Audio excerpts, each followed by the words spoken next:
Alhamdulillah wassalatu wassalamu ala Rasulillah wa ala alihi wa sahbihi wa man walah wa ba'd. Allahu akbar, Allahu akbar, Allahu akbar, Allahu akbar kabira, walhamdulillahi katsira, wa subhanallahi bukratan wa asila. La ilaha illallah wallahu akbar, walillahil hamd. Jamaah sekalian, keluargaku yang seluruhnya tanpa kecuali dari manapun yang terhubung lewat Zoom ini, semoga Allah Subhanahu wa taala memberkahi kita, memuliakan kita, dan menerima seluruh amal ibadah yang telah kita tunaikan sampai dengan detik ini. Baiklah, kita akan coba urutkan supaya lebih tertib, lebih terukur, dan lebih sistematis pembahasan kita. Saya akan bagi kepada 3 bagian yang penting. Saya harapkan Bapak Ibu, keluarga sekalian bisa menyimak dengan fokus karena waktu kita akan sangat terbatas sekali, dan ini akan menentukan bukan sekedar benarnya cara kita untuk berkorban di tahun ini, tapi juga yang paling penting adalah keberhasilan. Nah, ini, jadi ada benar, ada keberhasilan. Itu 2 hal yang berbeda dalam penunaian ibadah. Ada orang yang benar salatnya secara rukun, ya rukunnya benar, terpenuhi syaratnya, kan? Dan terangkat kewajibannya, mendapatkan pahala insya Allah dengan kadar keikhlasannya, tapi belum tentu ia paham yang dibaca, belum tentu ia mengerti apa yang dilakukan, sehingga setiap hikmah dari bacaan dan gerakan itu karena tidak dipahami, tidak bisa diimplementasikan dalam kehidupan. Nah itu artinya benar sholatnya tapi tidak berhasil mendapatkan hikmah, sehingga hal-hal yang bisa diraih saat di dunia ini sebagai dampak dari ibadah sholat itu tidak optimal. Demikian pada ibadah korban juga. Ya, ada proses yang dilakukan secara benar, baik rukunnya, kemudian hal-hal terkait yang mengikuti syarat-syarat hewannya, ya. Namun ada hikmah yang besar yang penting kita ketahui, yang juga menentukan sebatas apa yang bisa kita dapatkan dari keberhasilan ibadah dimaksud.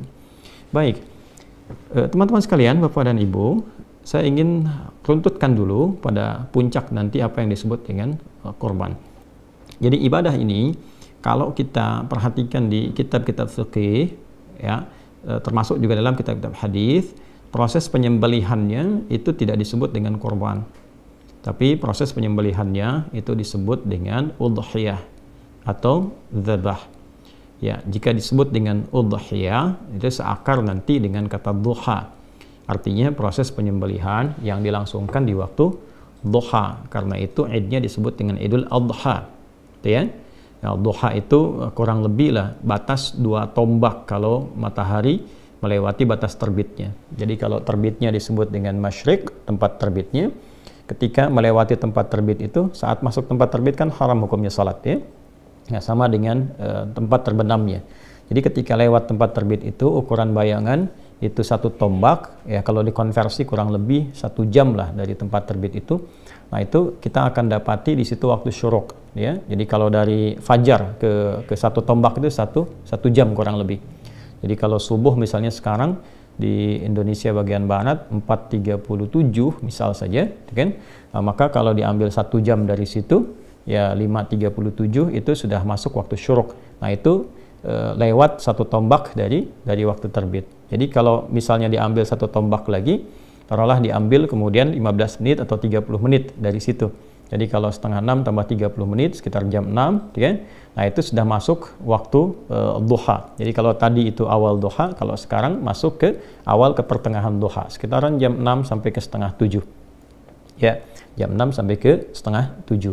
Jadi kalau kita ambil misalnya waktu salatnya berdasarkan mengacu kepada hadis Idul Adha itu ya 1 tombak, maka ditunaikannya kurang lebih bisa sudah mulai jam 6 kurang seperempat atau jam 6. Supaya apa? Supaya jam setengah 7 ke jam 7 itu sudah bisa menyembelih. Itulah sebabnya kenapa disebut udhiyah, disembelihnya itu di waktu awal duha, sehingga sholatnya disegerakan.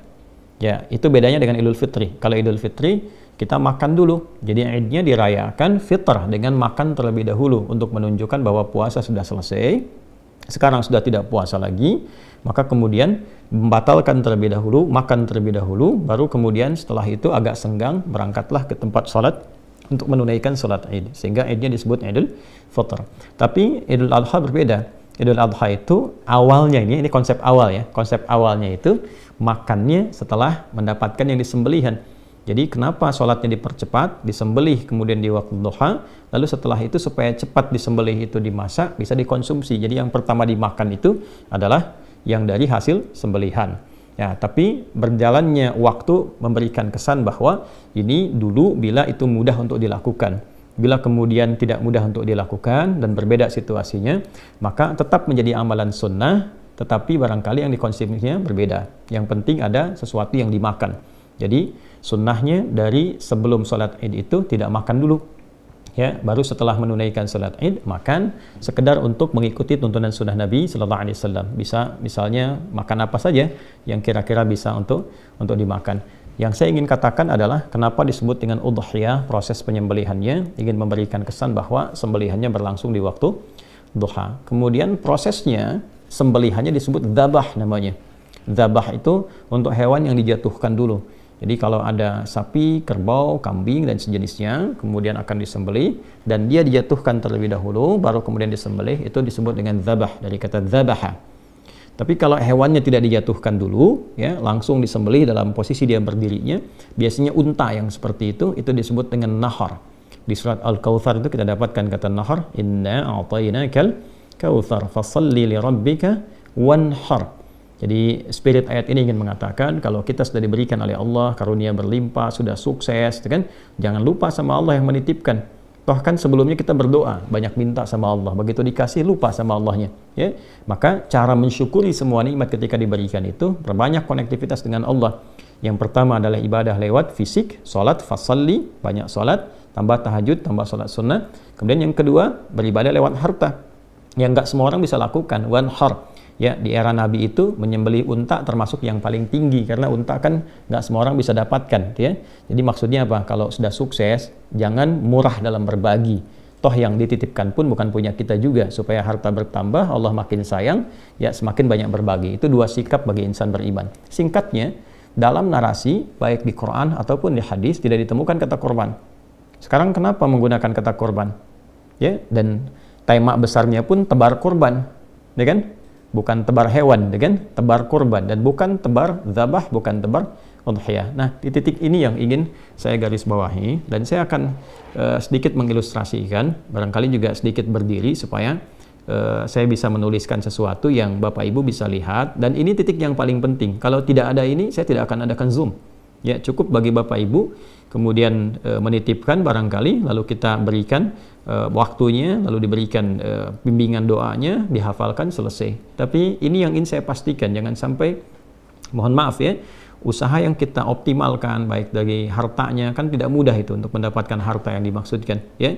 Kemudian juga waktu dan sebagainya tidak sia-sia. Nah, jadi saya ingin fokuskan satu titik yang paling penting, bahwa kata kurban, ya kurang lebih begini ya, kalau kita tuliskan kurban. Nah, ini dari bahasa Arab, tulisannya seperti ini, ya, kurban, ya, jelas ya, baik. Ini asalnya seperti ini, berasal dari akar kata qaf, ra dan ba, qoroba. Bila ditambah dengan alif dan nun, ini menunjukkan bentuk superlatif, sesuatu yang sangat sighah mubalaghah, ya. idh qarraba qurbanan fataqabbala min ahadihima wa lam yataqabbal min al-akhar. Demikian di Al-Maidah itu. Perhatikan baik-baik, fokus. Jadi korban itu asalnya bukan menyembelih, ya. Pada dasarnya dikata korba yang berarti dekat, ya. Kalau dijadikan bentuk superlatif, bertambah atau menjadi sangat, ya, maknanya, maka rumusnya menjadi seperti ini, fu'lan, u'an gitu, ya. Ini menunjukkan sesuatu yang bertambah sangat. Ghafara, mengampuni, ghufran, yang banyak ampunannya, ya. Jelas ya? Baik. Kemudian ada lagi yang pakai fathah, nggak pakai dhammah, kayak fa'lan, rahman, yang banyak kasih sayangnya, ya kan? Nah, ini kemudian bentuk ini menunjukkan yang sangat dekat, yang banyak kedekatannya, sangat dekat. Nah, jadi ibadah kurban ini bila dikerjakan dengan benar, goalnya itu adalah membangun kedekatan yang lebih dengan Allah Subhanahu wa taala. Jadi orang yang mampu melakukan ibadah yang dimaksudkan, Maka ciri kesuksesan utamanya itu bukan berapa banyak, berapa besar, ya, berapa berat hewan yang kemudian disembelih, tapi bagaimana ia bisa mengambil hikmah dari proses itu sehingga bisa membangun kedekatan lebih antara dirinya dengan Allah Subhanahu wa taala. Bahasa paling simpelnya adalah pasca ibadah ini dirinya menjadi semakin dekat dengan Allah. Nah, ukuran kedekatan itu kan nanti ada dua. Ya, yang pertama bertambah ibadah ritualnya sebagai bentuk ketawakalannya kepada Allah, konektivitasnya kepada Allah. Salatnya semakin bertambah, gitu kan? Bacaan Qur'annya semakin rajin, ya. Kemudian turunan-turunan yang kira-kira menghubungkan kita dengan Allah Subhanahu wa taala. Dan yang kedua adalah hablum minan nas. Jadi hablum minallah tadi yang pertama. Yang kedua hablum minan nas. Ya, bertambah baik dengan sesamanya, di keluarganya, hubungan dengan tetangga, kerabatnya dan sebagainya. Itu ukuran spesifiknya. Sehingga orang-orang yang punya kedekatan lebih dengan Allah Subhanahu wa taala, dua sisi ini pasti akan terlihat baik dalam menjalani kehidupannya. Ini gambaran pokoknya. Nah, sekarang pelajaran besarnya adalah bagaimana proses ibadah, sekarang kan sedang ibadah, yang sedang kita tempuh ini, ya Bapak dan Ibu sekalian, bisa menghasilkan satu goal, satu capaian yang tadi telah kita harapkan. Nah, karena itulah kemudian Nabi SAW memberikan langsung petunjuk yang detail sekali dari persiapan di hari pertama, hari kedua, hari ketiga, sampai menjelang hewan itu disembelih. Baik ya? Baik, sekarang kita akan ambil kepada aspek pokok langsungnya dulu ya. Dari sejak Bapak Ibu melakukan akad nih, ya, akad untuk menyembelih atau ikut dalam proses ibadah kurban ini. Jadi akad itu dilangsungkan dengan menyampaikan uangnya, terus terjadi kemudian hewannya diikat untuk disembelih. Diikat itu maksudnya lewat akad. Ini hewan terikat akan disembelih atas nama Bapak Ibu sekalian. Maka dari proses itu terjadi, mulailah muncul kemudian bimbingan dari Nabi SAW sampai ke hari ini, sampai hewan disembelih nanti ya, bukan sampai tanggal 10, ingat, sampai hewannya disembelih. Nah, apa itu? Termaktub dalam hadis Sahih Muslim, nomor hadis 1977.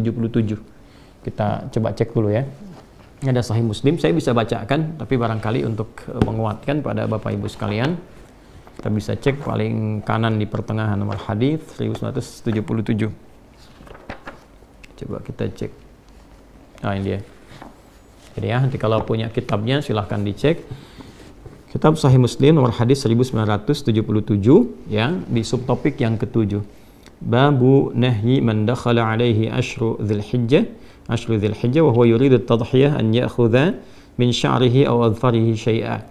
Ya, bab petunjuk pedoman bagi orang yang telah memasuki 10 hari pertama bulan Dzulhijjah. Kemudian ia menginginkan atau berminat untuk menyembelih hewan kurban, ikut program ya di situ. Ya, maka sepanjang ia sudah berakad itu, sudah siap itu, ya dia dianjurkan untuk tidak memotong atau mencukur baik semua rambut yang melekat pada tubuhnya ataupun kuku yang melekat pada tubuhnya. Saya sampaikan hadisnya.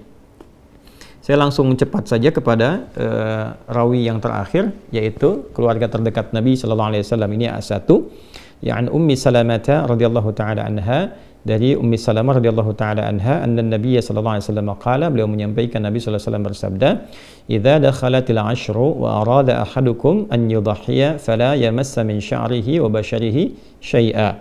Qila li Sufyan, fa inna ba'dahum la yarfa'uhu, qala lakinni arfa'uhu. Ya, secara singkat, jika telah masuk 10 hari pertama bulan Dzulhijjah, ya di tanggal 1 sampai dengan tanggal 10 nanti, wa arada ahadukum an yudhhiya, dan ada di antara kita yang sudah berniat, berencana gitu kan untuk mengikuti proses penyembelihan dalam arti ikut ibadah kurban seperti yang kita istilahkan, fala yamassa min sya'rihi wa basharihi syai'a, maka Nabi menganjurkan, ini sunnah ya, hukumnya sunnah yang sangat ditekankan, sunnah muakkadah, untuk tidak menyentuh, maksudnya tidak mensyukur kan seluruh rambut yang melekat pada tubuhnya, kemudian juga dan tidak memotong kukunya ya. Ini gambaran yang pertama. Nah, saya ingin sampaikan begini, jadi ada sunnah yang pertama dianjurkan sampai hewan kurbannya disembelih.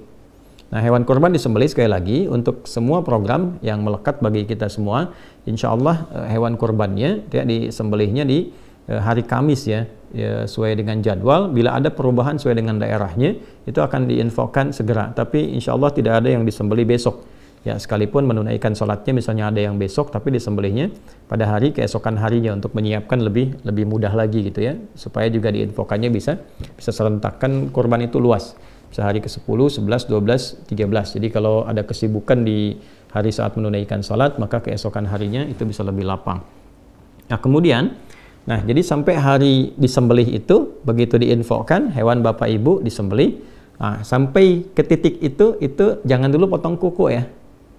Ya, termasuk rambut yang melekat di tubuh. Ya, bukan bulu. Kalau bulu itu ayam, unggas, ya, sapi, ya, itu bulu. Kalau di manusia itu rambut ya. Jadi tidak dipotong dulu, kuku juga jangan dulu dipotong dulu. Ya, ini jangan dulu dipotong. Kemudian yang melekat di tubuh jangan dipotong dulu sampai nanti hewan korbannya itu disembelih. Nah, pertanyaannya kenapa? Ini poinnya. Kenapa? Karena nanti ada juga penafsiran lain yang dimaksudkan hewannya. Tapi kalau saya lebih cenderung kepada orangnya, bukan hewan. Saya ulang ya. Ada yang menafsirkan juga hewannya. Saya sangat menghormati untuk penafsiran itu. Tentu juga ada pertimbangan dan alasan. Tapi saya lebih condong kepada orangnya, bukan hewannya. Karena kalau kita teruskan bacaan hadisnya sampai dengan ke bawah, itu akan ditemukan kisah. Ya, ini ada kisahnya di bintang 3 di bawah nih ya. Kalau kita bacakan di sini kita akan dapati keterangan qala kunna, dikata Hasan al-Laythi, kunna fil hammam qabila al-adha fattala fihi nasun faqala ba'du ahli al-hammam inna Sa'id bin al-Musayyab yaqra hadha aw yanha anhu falaqitu Sa'id bin al-Musayyab fadhakartu dhalika lahu faqala ya ibn akhi hadha hadithan qad nusiya wa turika. Ya kan? Nah, ini ada kisah dari Hasan al-Laythi bahwa di era beliau itu menjelang Idul Adha, menjelang disembelih itu, teman-temannya sudah pada pergi ya, ke kamar mandi umum, kemudian ada yang sudah bersih-bersih, ya, ada yang mengecat rambut, ada yang cukur-cukur dan sebagainya, padahal hewannya belum disembelih. Maka diadukanlah kepada sahabat Sa'id bin al-Musayyab peristiwa itu yang mengetahui betul tentang hadis Nabi dimaksud, dikonsultasikan, ini benar enggak gitu, yang dimaksudkan apakah orangnya atau hewannya atau bagaimana. Maka komen beliau menyampaikan bahwa hadza haditsun qad nusiya atau riwayatnya qad turika. Oh, ini tidak tepat ya, ada hadis yang banyak dilupakan. Artinya apa? Yang dimaksud jangan dipotong dulu ya. Jadi ini asbabul wurud yang terkait juga dengan hadis dimaksud. Pertanyaannya kenapa? Ya, saya ulangi pertanyaannya kenapa? Disunnahkan ya, bukan hukumnya haram. Jadi kalau memang ada kondisi-kondisi yang memang harus dicukur misalnya, tidak ideal dengan penampilan tertentu atau ada keperluan yang sifatnya lebih penting misalnya untuk dilakukan, tapi penampilan tidak sesuai, ya boleh-boleh saja, tidak ada masalah. Tapi yang dimaksud adalah, ya ini yang ingin saya tekankan. Nah, Bapak Ibu sekalian, ada anugerah besar di balik ibadah ini yang diikatkan nanti terkait dengan korban. Berbahagialah bila di antara kita diberikan oleh Allah Subhanahu wa taala kesempatan untuk berkorban dan mengikuti runtutan ibadah dari tanggal 1 sampai dengan hewan korban itu disembelih. Karena itu esensinya, itu menghadirkan nilai yang sama seperti orang yang haji. Walau dia tidak berhaji, ingat. Jadi bukan mendapatkan pahala haji, bukan. Kalau ingin pahala haji ya berhaji. Yang dimaksudkan adalah mendapatkan value dari ibadah haji, yaitu sifat mabrur. Ya, kalau kita baca di hadis Muslim di kitab yang sama, nomor hadis 1349 dari sahabat Abu Hurairah radhiyallahu taala anhu, Nabi SAW menyampaikan wal hajjul mabruru laisa lahu jazaa'un illal jannata. Haji mabrur itu, nah itu value-nya mabrur. Ya, mabrur itu bukan makbul. Kalau makbul diterima. Nah, ukuran diterimanya itu apa? Ada value-nya namanya mabrur. Nah, value yang dikerjakan oleh orang haji ini itu bisa diraih ya oleh orang yang tidak haji. Tapi bukan berarti mendapat pahala haji, ingat ya. Berbeda antara pahala dengan value-nya, dengan nilainya. Dan itu tinggi di hadapan Allah. Jadi kalau sama-sama dapat itu, dapat apa nih? Kalau di sana laisa lahu jazaa'un illal jannah, yang di sini dapat apa? Ya. Nah, saya ingin balik dulu dan ini sebagian telah saya terangkan juga. Jadi puncak haji itu kan di tanggal 9. Sekarang nih ya, yang pada wukuf sebentar lagi selesai akan lontar jumrah. Nah, untuk menuju tanggal 9 itu Allah meminta kepada mereka semua untuk menunaikan dan memperkuat ibadah, disebut dengan takwa. Itu ada di Quran surah kedua Al-Baqarah ayat 197. Wa tazawwadu fa inna khairaz zadit taqwa. Orang-orang yang sudah bersiap menunaikan haji, dia sudah miqat, sudah nunggu untuk puncak Arafah itu, maka kata Allah perbanyak ibadah. Perbanyak ibadah, perbanyak ibadah. Supaya apa? Supaya ketika masuk ke tanggal 9 puncaknya sudah ada koneksi yang kuat ya. Sehingga mudah, mau doa mudah, mau istighfar mudah gitu kan. Kemudian mau minta kebaikan-kebaikan mudah. Kalau sebelum tanggal 9 banyak kemana-mana, nggak banyak ibadah, banyaknya belanja, nanti begitu dia wukuf kosong keadaan hatinya. Nah, orang yang tidak menunaikan haji itu mendapatkan porsi isyarat yang sama dari Nabi supaya memperbanyak ibadah ya di awal-awal bulan Dzulhijjah ini. Dari mana taunya? Kita temukan misalnya di Al-Bukhari nomor hadis 969 dari Ibnu Abbas radhiyallahu taala anhuma. Nabi SAW menyampaikan, "Ma min ayyam al-amalu salihu fiha ahabbu au fihinna ahabbu ila Allah min hadhil ayyam al-ashr."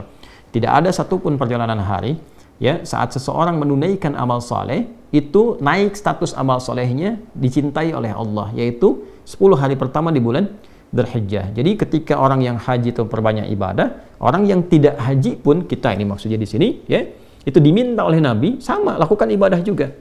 Ya, tingkatkan sholat, latihan banyak puasa, kemudian berusaha banyak Quran, berusaha banyak baca Quran atau interaksi atau berzikir, gitu kan? Untuk apa? Untuk puncak tanggal 9. Jadi di sana tanggal 9, di sini tanggal 9. Ini poinnya. Nah, di tanggal 9 itu ada apa? Kalau yang di sana wukuf, di sini puasa.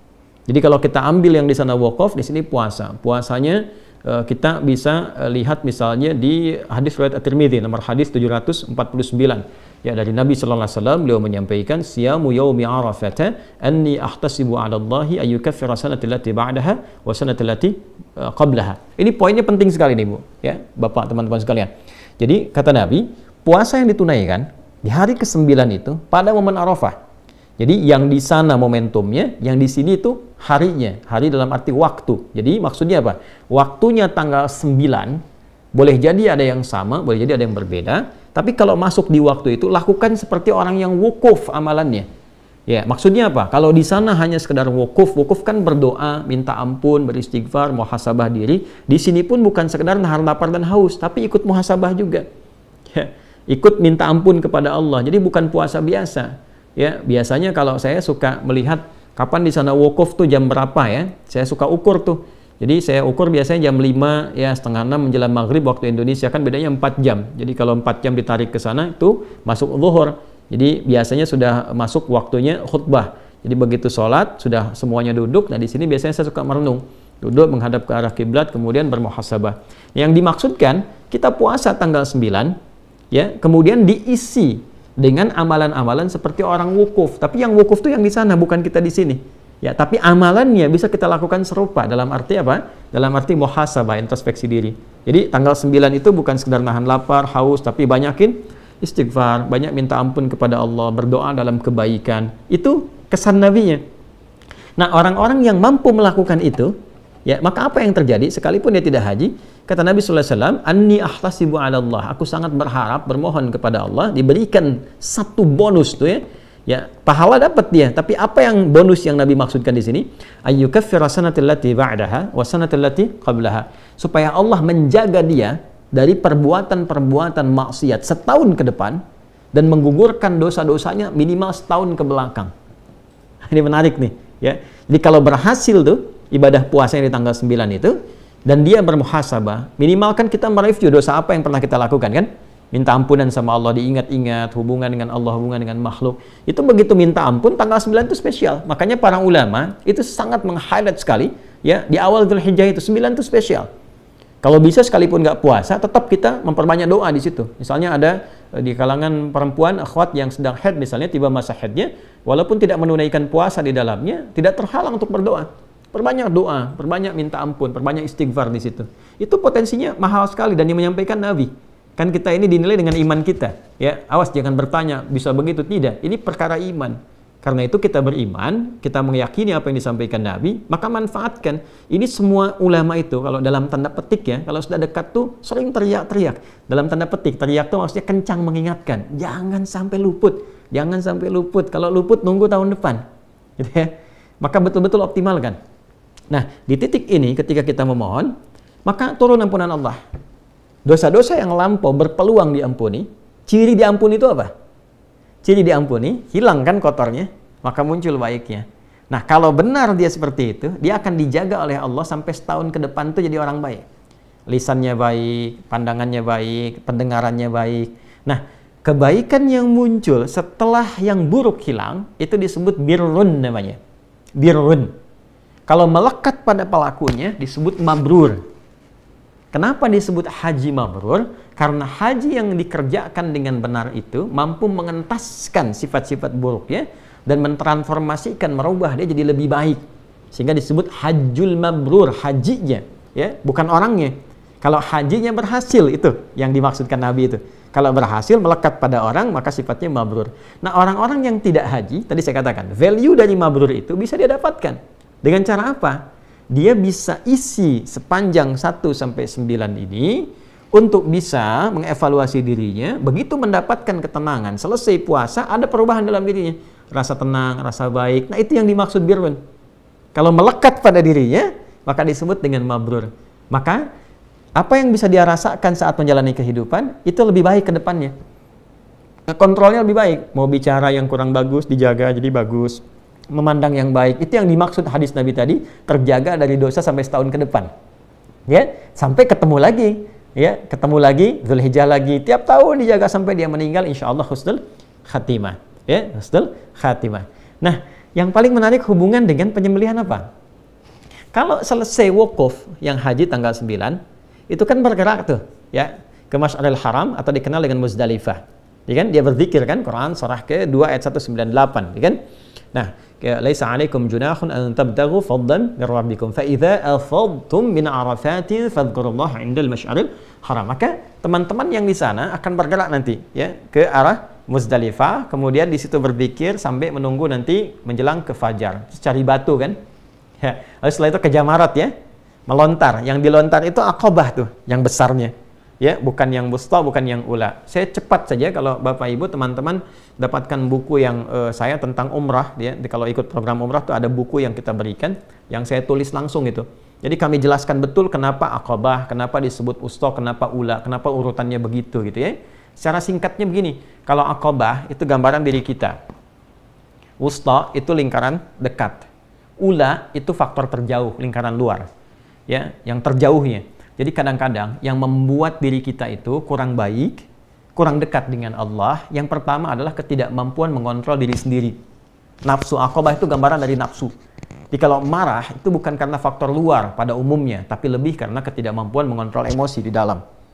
Nah, kalau ini baik, kadang-kadang sudah baik nih, tapi mendapatkan lingkaran sekitar yang dekat yang kurang bagus. Ya, misalnya tetangga, misalnya sikap kurang baik, atau bergaul dengan teman-teman dekat kurang bagus, ya. Atau teman-teman dekat bagus, di keluarga bagus, tapi ditempatkan di tempat kerja, ketemu teman jauh, kena pengaruh yang kurang bagus. Yang dekat itu disebut dengan wusta, lingkaran sekitaran, ula itu yang terjauh. Walal akhiratu khairul laka minal ula. Aqabah itu pribadi.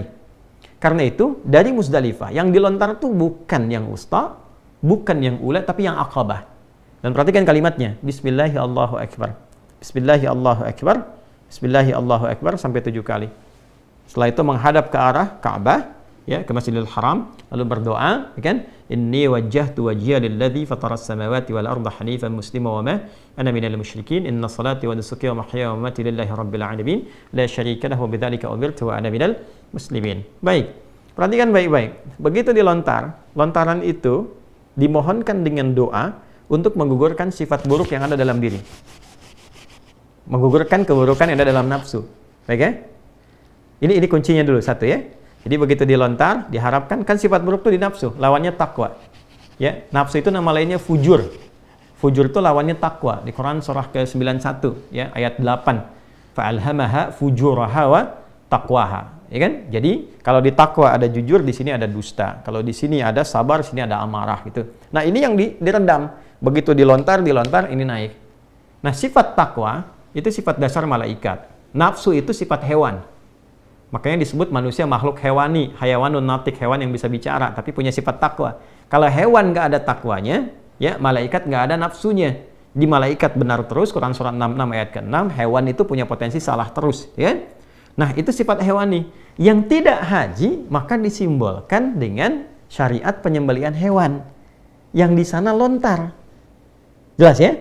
Maka yang di sini menyembelih. Hakikatnya bukan hewannya. Hakikatnya itu saat menyembelih itu adalah ya menggugurkan sifat-sifat hewani yang dominan sehingga menutup peluang-peluang sifat takwa yang baik yang seharusnya muncul. Ini kapan bisa terjadi? Kalau bisa kita renungi di tanggal 9. Makanya saat puasa kita muhasabah, apa sih sebenarnya yang menjadikan saya kok bisa terasa jauh dari Allah? Bangun malam tuh kayak susah banget tuh. Mau baca Quran susah gitu kan. Mau zikir kok keras lisannya. Kenapa? Padahal tahu kita mau meninggal, tahu pengen husnul khatimah, tahu pengen menghadap Allah. Kok bekalnya seakan sulit dilakukan? Introspeksi diri. Apa yang menyebabkan itu? Ya, jangan-jangan terlalu ya condong ke urusan dunia, sibuk dengan macam-macam sehingga lupa dengan ibadah. Ya, sibuk dengan fisik, sibuk dengan pikiran. Kan ada intelektual, ada fisikal, ada spiritual. Orang kalau terlalu sibuk dengan intelektualnya, rupa makanan untuk rohnya, kaku untuk ibadahnya. Ya, pun demikian, kenapa dengan orang-orang sekitaran misalnya kurang baik, kenapa dengan keluarga tidak baik, dievaluasi sampai kita menemukan itu. Maka kita bertekad dari dalam diri kita. Kalau kita mengandalkan orang kan susah kan? Tapi kalau kita bisa dalam diri kita benahi, maka untuk datang ke masjid, untuk ibadah, untuk sholat itu lebih mudah. Ya, untuk mengatakan sesuatu yang baik itu lebih mudah sepanjang kita lebih bisa membuka hati. Ya, kan take off itu kalau tenaganya kuat bisa terbang sendiri kan? Ya, makanya apa yang harus dilakukan? Ketika yang di sana melontar, di sini menyembelih. Dan tidak semua orang bisa memiliki ya sesuatu untuk disembelih. Jadi berbahagialah ketika kita diberikan kesempatan oleh Allah untuk bisa menyembelih dalam arti untuk menunaikan ibadah ini, itu mahal. Itu mahal sekali hikmahnya. Tapi jangan sampai berhenti di sekedar saya pesan ya, sekian. Bukan itu yang diinginkan. Ya, kalau cuma begitu ya Bapak Ibu bisa lakukan dimanapun. Yang ingin saya tekankan adalah jangan sampai gagal saat itu disembelih. Jadi sampai ketiba waktu penyembelihan itu, walaupun sudah misalnya lewat nih tanggal 9 misalnya, lewat tetap renungkan, isi dengan takbir, isi dengan tasbih, lihat sekitaran, evaluasi dengan kerabat terdekat, sehingga hasilnya nanti bisa dirasakan pasca hewan itu disembelih. Begitu hewan disembelih, perhatikan baik-baik ya, baik saya, Anda, kita menyembelih secara langsung atau diwakilkan oleh orang lain yang menyembelih dan waktunya disampaikan. Tapi kalimatnya sama ketika disembelih. Bismillahirrahmanirrahim. Satu. Ya kan? Coba lihat yang di sana lontar Bismillahirrahmanirrahim, di sini Bismillahirrahmanirrahim dan menghadap ke kiblat. Setelah itu, ini yang sering lupa. Setelah itu selesai disembelih, segera menghadap ke kiblat, membacakan doa. Dan ini doanya sunnah. Kalau kita lacak di kitab hadis banyak doanya. Ya, apa doanya? Sama persis dengan orang selesai lontar jumrah. Lontar Aqabah. Menghadap ke arah kiblat, inni wajjahtu wajhiya lilladzi fatara as-samawati wal arda hanifan musliman wa ma ana minal musyrikin. Inna salati wa nusuki wa mahyaya wa mamati lillahi rabbil alamin la syarika lahu wa bidzalika umirtu wa ana minal muslimin atau wa ana awwalul muslimin. Ya Allah, sungguh aku saat ini menghadapkan diriku sepenuhnya kepadamu. Maksudnya bertawakal, maksudnya sepatuh-patuhnya. Jadi kalau kita mengatakan inni wajah itu komitmen yang kuat untuk patuh. Dalam bahasa Arab itu begitu, ya. Hadapkan diriku sepenuhnya kepadamu penguasa langit dan bumi. Sungguh sekalipun aku sholat, aku ibadah, ya manasik, ya atau aku menyembelih sampai sekarang, atau bahkan aku hidup atau aku wafat saat ini, ya aku semua jadikan tawakal kepadamu. Aku berjanji tidak akan pernah menyimpang apalagi berbuat musyrik dan mulai saat ini, nah ini poinnya, mulai saat ini aku berkomitmen akan patuh kepada semua tuntunanmu. Ingat loh kalimat itu ada satu komitmen yang dibangun. Jadi setelah itu disembelih kita mengatakan wa ana minal muslimin, aku termasuk hamba yang muslim, maksudnya aku akan patuh kepada semua ketentuanmu yang diberikan petunjuknya oleh Rasulullah sallallahu alaihi wasallam. Ya kan? Nah, baru selesai itu. Maka kalau itu udah selesai, lalu dari situ ada feedback pada diri kita. Jadi di sana selesai kan, melontar, menghadap ke kiblat, kita selesai menyembelih, menghadap ke arah kiblat. Lalu bermohon kebaikan pada Allah Subhanahu wa taala. Nah, titik itulah kemudian yang melahirkan kurban. Titik itu yang melahirkan kurban. Jadi setelah kita merasakan ada keberanian untuk mengevaluasi diri, kita jadi lebih baik. Lebih dekat dengan Allah, ya, lebih ringan lisan berzikir, lebih ingat bahwa kita akan pulang, lebih meningkat ibadahnya, lebih nyaman, lebih enak. Itu yang dimaksud dengan kurban. Ya, makanya ibadahnya, kenapa para ulama memperkenalkan nama kurbannya bukan penyembelihannya, untuk memberikan kesan pengingat yang kuat kepada kita, yang diharapkan itu perubahannya, bukan sekedar hewannya. Kalau mau nyari pahala, dengan hewannya sepanjang ikhlas, sumbernya bersih, pahala dapat. Tuh, mau nyari pahala. Tapi kalau kita mau mencari lebih dari situ, supaya mendapatkan percikan keberkahan dari ibadah itu, maka urutan ini setidaknya kita bisa optimalkan. Ya, jadi saya sangat berharap Bapak Ibu sekalian di sesi ini kan pembekalan menuju ke penyembelihan. Saya harapkan kepada kita semua ya dengan izin Allah Subhanahu wa taala sambil kita saling mendoakan. Yang pertama, coba kita ikuti sunnah-sunnah yang tadi Nabi tuntunkan karena ini setahun sekali dan tidak semua punya kesempatan seperti ini.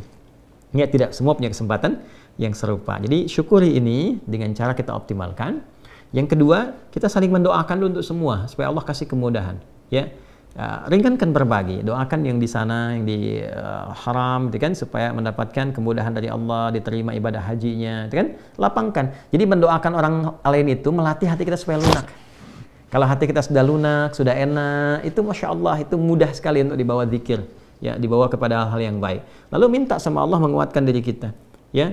Ya muqallibal qulub tsabbit qulubana ala dinik, ala iman, ala istiqamah, ala tawakkul ilaik, gitu kan? Minta kebaikan. Setelah itu isi perbanyak dengan, kalau kita lihat di Musnad Ahmad itu dengan takbir, dengan tahmid, dengan tasbih, dengan tahlil, sampai kemudian masuk di penunaian salat, ya, sampai kemudian disembelih bahkan di 3 hari terakhir. Karena bentuk syukurnya ya bertambah takwanya.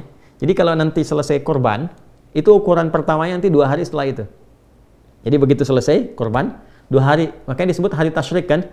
Hari tasyrik itu, ya, itu 2 sampai 3 hari kan? 11, 12, 13. Standar kecilnya 2 hari. Quran surah ke-2 ayat 203. Wadhkurullaha fi ayyamin ma'dudat faman ta'ajjala fi yawmain. Itu disebut nafar awal, ya. Kemudian ada yang nafar akhir, ya, ada nafar akhir ditambah dengan 3 hari. Intinya apa? Ada ujian tuh di 2-3 hari itu, merasa kenikmatan nggak? Ya, merasa senang ibadah nggak? Tambah nggak? Ya, hubungan baik nggak dengan sesama dan sebagainya. Kalau kita dapat itu ciri pertama bahwa kurban kita bukan sekedar diterima oleh Allah, tapi ada berita baik bahwa kurban itu telah memberikan perubahan dan keberkahan dari sisi Allah kepada kehidupan kita. Nah, tapi untuk siapa? Limanit taqa. Coba baca Quran surah kedua ayat 203 tuh, paling kiri sebelah atas.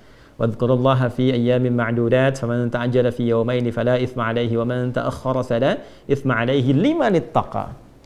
Ya, jadi yang di sana mabit di Mina, ya kan? Di mabit di Mina itu kan untuk mengevaluasi diri, nambah ketaatan nggak? Yang di sini ya sama, mengevaluasi pasca penyembelihan. Walaupun sedang liburan. Liburan tuh ingat sholat nggak? Masih bisa tahajud nggak? Ya kan? Masih bisa baca Quran nggak? Terus perubahan kebaikan interaksi kita nambah nggak? Nah, itu esensinya. Ya, jadi itu hal yang paling penting. Kalau yang lain-lain saya kira standar untuk semuanya, tapi lebih kepada kurban itu kenapa kita ambil judul besar tebar kurban, supaya rasa kasih itu semakin menyebar, kebaikannya semakin meluas, dan kedekatan kepada Allah Subhanahu wa taala semakin tinggi, semakin baik, ya. Itu kira-kira gambarannya. Jadi kita berharap dosa diampuni. Kayak sama, saya pun belum bersyukur ya, sama persis. Jadi begitu sudah disembeli baru kita bersih, kita berharap. Supaya apa? Kata sebagian ulama, supaya Allah mengampuni semua bagian tubuh kita dan semua bagian sampai rambut dan kuku sebelum terpisah kita potong. Barangkali ini pernah bermaksiat, ya kan? Kemudian bagian ini pernah bermaksiat. Jadi sebelum dicukur, sebelum dipisahkan, jadi Allah sudah ampuni. Jadi bersih saat dipisahkan dari bagian tubuh kita. Nah, itu diantara hikmahnya. Ya, ini hal yang terkait dengan pembelajaran, pembekalannya, saya kira sangat jelas sekali ya untuk bisa dipahami dengan baik. Tinggal teknis. Baik ya. Di lapangan, Bapak Ibu sekalian, alhamdulillah sudah ditebarkan hewannya, tinggal menunggu waktu penyembelihan, dan saya secara pribadi memonitor. Ya, memonitor secara pribadi, dan alhamdulillah tahun ini jadi semakin luas. Mudah-mudahan dengan keikhlasan saya sangat mengajak pada kita semua, kita berusaha ikhlas. Ikhlas itu sudah melapangkan semua apa yang telah dikerjakan, tawakal pada Allah. Jadi hasilnya serahkan pada Allah. Yang penting kita sudah ikhtiar, ya. Nah, ini yang akan menentukan penilaian Allah Subhanahu wa taala pada kita semua. Nah, poin terbesarnya alhamdulillah hari ini di tahun ini maksudnya semakin meluas dan semakin beragam untuk penerimanya. Kalau kemarin itu kita fokuskan ke daerah-daerah tertentu, kita hanya batasi 100, sekarang kita buka ada sekitar 210 kambing. Kemudian sapinya ada 11. Itu pun saya minta cukupkan dulu karena mengingat waktu untuk koordinasi. Jadi kita tidak sembarangan. Ya, kita betul-betul kami minta timnya datang ke lokasinya, memastikan dibikin kemudian tandanya betul-betul orangnya itu tertulis dengan benar, setiap hewannya diserah terimakan, ada kemudian panitia setempatnya diberi arahan lagi, jadi semua terkoneksi ya, dan dokumentasi dan semuanya, dan yang paling penting waktu supaya bisa diinfokan saat akan disembelih. alhamdulillah saat ini jadi ada kita bagi tiga bagian ya. Ada bagian pertama wilayah-wilayah yang dalam tanda petik ya, ada wilayah fuqara ya, orang-orang yang butuh perhatian gitu kan. Yang kedua adalah yang korban gempa, khususnya wilayah Cianjur yang kemarin dan sekitarannya itu, ada yang masih mengungsi, ada yang masih di tenda sebagian dan sebagainya. Yang ketiga adalah imigran yang memang di bawah UNHCR yang saat ini, dan memang sangat memprihatinkan juga. Itu ada satu wilayah yang nggak perlu saya sebutkan karena kita sedang sekarang tersambung dan live Zoom. Ya, itu ada mereka beberapa negara yang memang sangat sulit untuk menemukan daging apalagi. Jadi kita supportkan ketiga bagian ini dengan 4 atau 5 wilayah berbeda. Jadi bercabang, tapi kita sampaikan juga update-nya dan ada penanggung jawab di setiap wilayah-wilayahnya sampai ke orang per orangnya. Insya Allah rapi tersusun di bagian-bagiannya. Tapi yang paling penting disampaikan adalah hewannya, Bapak Ibu sekalian, itu disembelihnya di hari Kamis. Saya ulangi ya. Hewannya disembelihnya di hari apa? Kamis, ya. Karena sekalipun ada yang sholatnya hari Rabu, tapi tetap dengan tinjauan 2 hal. Yang pertama itu adalah ke lapangan supaya lebih nyaman. Jadi hari Rabu fokus sholat, Kamis menyiapkan. Yang kedua adalah supaya bertoleransi juga, sama-sama saling toleran, itu kan, untuk dengan yang lebarannya di hari Kamis supaya nyaman. Kalaupun ada menyembelih, rasanya nyaman dan meminimalisir hal-hal yang kurang baik sehingga merusak nilai-nilai kebaikan yang sudah terjalin ya. Jadi itu hari Kamis, tapi ada kemungkinan satu daerah ya itu ada 2 sapi tapi atas nama perorangan yang kemungkinan dilakukannya itu di hari Jumat. Satu daerah saja di daerah Menes 2 sapi itu ya, daerah perkampungan, dan di situ masya Allah itu bisa menjangkau luas sekali, berapa mungkin ratus atau mungkin ribu orang yang ada di situ ya. Karena mereka akan sholatnya di daerah itu di hari Kamis, kemudian terbiasa di daerahnya menyembelih sehari setelahnya ya. Dan itu masya Allah nanti kalau jadi menariknya begini, di daerah itu belajar dari tahun kemarin itu kalau sudah siap disembelih nanti semua guyub, semua seberapa kampung, jadi satu daerah itu berapa kampung datang tuh 2-3 dusun. Jadi nanti mereka makan sama-sama pakai alas pisang dan sebagainya. Jadi mereka sudah sembelih, mereka doakan sahibul korbannya, lalu makan sama-sama kampung itu. Ya, Masya Allah. Jadi ada yang dibawa pulang, ada yang makan di situ, barang-barang ke semuanya. Lalu setelah makan mereka mendoakan orang yang berkurban dan sebagainya. Itu luar biasa. Yang penting diketahui waktunya. Jadi kalau nanti sudah diketahui waktunya kapan, ya, dan diinformasikan, mungkin nanti ada yang tersambung juga, ya, pada saat itu. Nah, ibu bapak langsung bisa melakukan seperti tadi yang saya sampaikan, ya. Misalnya, Bu, korbannya ibu atau Pak, korbannya bapak disembelih jam sekian ya, kan? Maka di saat yang sama, begitu disembelih, saat yang sama menghadap ke arah kiblat. Saya ulang ya, menghadap ke arah kiblat, Anda mengatakan inni wajjahtu wajhiya lilladzi fataras samawati wal arda hanifan musliman wa ma ana minal musyrikin. Inna salati wa nusuki wa mahyaya wa mamati lillahi rabbil alamin la syarika lahu wa bidzalika umirtu wa ana minal muslimin. Bacakan ini. Kalau biasa yang iftitahnya pakai yang wajah tuh ya, ini tinggal tambahkan inni wajah tuh, itu lebih mudah sampai ujungnya. Setelah itu ya, silahkan berdoa menghadap ke arah kiblat, singkat aja berdoa ya, minta diampuni dosa, minta dilancarkan rizki, minta oleh Allah diberikan sisa hidup yang baik, diwafatkan dalam keadaan husnul khatimah. Minta itu, saya mohon sebesar-besarnya, minta ya, jangan dianggap ringan ya, mohon minta. Sekali lagi, mohon minta, itu setahun sekali tuh ya. Sekalipun Anda misalnya sekarang yang Zoom-nya ada yang hanya dibuka, dengar apa, tapi mohon untuk yang satu ini tolong minta ya. Jadi tanya kepada panitia di lapangan, yang saya hari apa, jam berapa. Jelas ya? Baik, setelah itu silahkan potong kuku. Ya, kalau ada yang laki-laki misalnya mau cukur kumis atau apa, dirapikan, persilahkan. Silahkan sambil potong itu juga ya, minta ampunan pada Allah Subhanahu wa taala. Misalnya Allahumma ighfirli atau rabbighfirli ya, boleh. Kalau mau dilekatkan dengan orang tua silahkan rabbighfirli wali walidayya warhamhuma kama rabbayani shaghira, boleh sambil potong. Ya. Ya, saya mau ajarin sedikit ya cara potong kuku nih di sunnahnya. Jadi kalau mau potong kuku, ini sunnah ya, sekalipun tidak di hari-hari awal Idul Adha, misalnya di hari Jumat, untuk laki-laki dan perempuan. Ini mulainya tangan kanan, yang ini, yang jari telunjuk dulu. Saya ulang ya, kalau mau potong kuku, dari sini, yang tangan kanan, jari telunjuk, ini sunnahnya. Sudah? Kemudian setelah itu, baru diurut kelingking, yang ini, Ya, jari manis ya. Yang lain asin ya. Yang ini kelingking, lalu jari ini apa manis namanya. Kemudian ini jari tengah, lalu jempol. Saya ulang ya, telunjuk dulu yang ini. Lalu kelingking, ini jari manis, jari tengah, ke jempol. Lalu pindah ke sini. Sama urutannya. Ini dulu, yang telunjuk dulu. Ya, nanti ada yang versinya jempol, kemudian baru kelingking ke sini, ada yang sama persis telunjuk, kelingking ke sini baru kemudian jempol. Intinya mulai yang kanan telunjuk dulu. Ini kayak sederhana ya. Kayak sederhana sekali. Sederhana. Ya, jangan tapi ini nilainya mahal sekali. Yang pertama, kalau dibiasakan begini, ini ikut sunnah Nabi sallallahu alaihi wasallam, ada pahalanya. Yang kedua dampaknya, tangan ini terjaga dalam kebaikan. Ya, nanti sisi lain kalau belajar tentang, kan di kita itu belajar lengkap. Ada tentang bab kepala, ada bab telinga, bab mata, bab lisan, sampai ke jari, sampai ke kelingking, sampai ke semua. Ini ada babnya sendiri. Dan itu ada petunjuknya, baik di ayat ataupun di hadis. Ada.